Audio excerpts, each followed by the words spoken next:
Γεια σας παιδιά και καλώς ήρθατε σε άλλο ένα επεισόδιο στο κανάλι μου.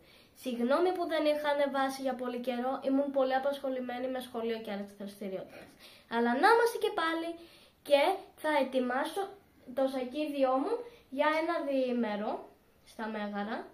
Και για όσους είναι στην ομάδα σαν και εμένα, θα σας δείξω πώς ετοιμάζετε το σακίδιό σας για ένα διήμερο. Wow. Λοιπόν, εδώ έχουμε το σακιδιάκι μας. Ναι, το σακιδιάκι μας. Και κάτω-κάτω βάζουμε τα βαρύτερα. Για παράδειγμα τα παπούτσια εδώ. Άρα τα βάζουμε κάτω-κάτω.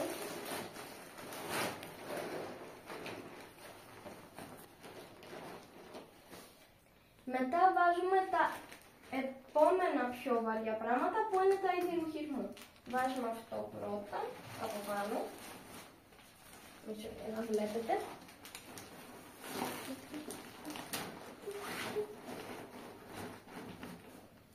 Μετά θα βάζω τα ματριμάνικα και τις φόρμες.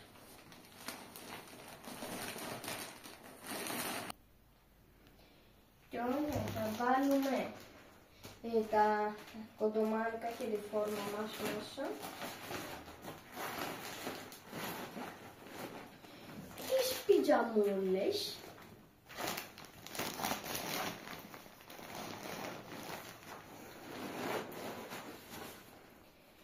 Και τέλος τα ισόρουχα.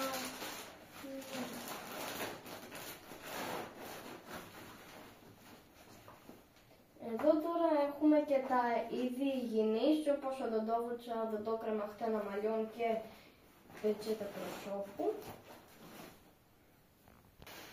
Θα βάλω τώρα τις σακούλες και τα πίτα στην τσεπούλα εδώ απ' έξω, που είναι για πράγματα που θα χρειαστούν πιο εύκολη πρόσβαση.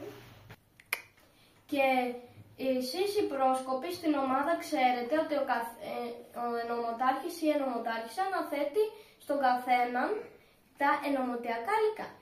Εγώ λοιπόν θα πάρω τον φακό και τα σκουπάκια.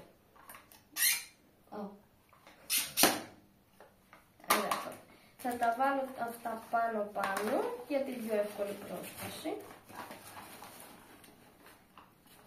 Και κλείνουμε. Και αφού έχω κλείσει το σακίδιο, τώρα ήρθε το πιο δύσκολο κομμάτι. Υπόστρωμα και πρόσακος. Ωραία. Πρώτα θα αρχίσουμε το υπόστρωμα και το βάζω στη μια πλευρά εδώ. Θα ανοίξω εδώ τα κορδελάκια όπως τα λέμε.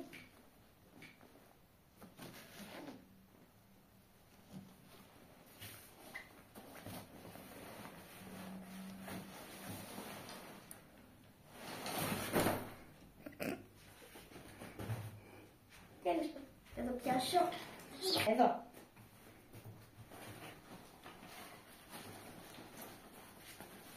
Είναι ζώρικο πράγμα αυτό.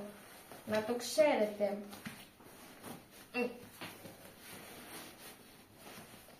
Ιουπι, το βάλα.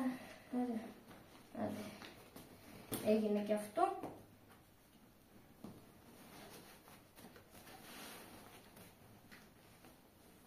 Και τώρα. Και αφού τελειώσουμε με το υπόστρωμα, πάμε για τον υπνόσεκο. Εδώ πέρα, εδώ σε αυτή τη κούλα.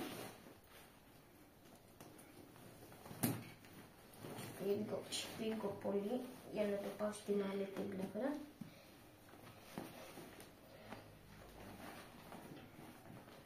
Και με λίγο ζόρι θα τα καταφέρω.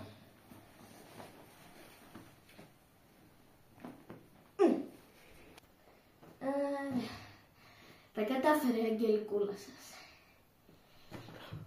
Το σηκώνω τώρα. Ορίστε μας και να πως φτιάχνουμε ένα σακίδιο για ένα διήμερο.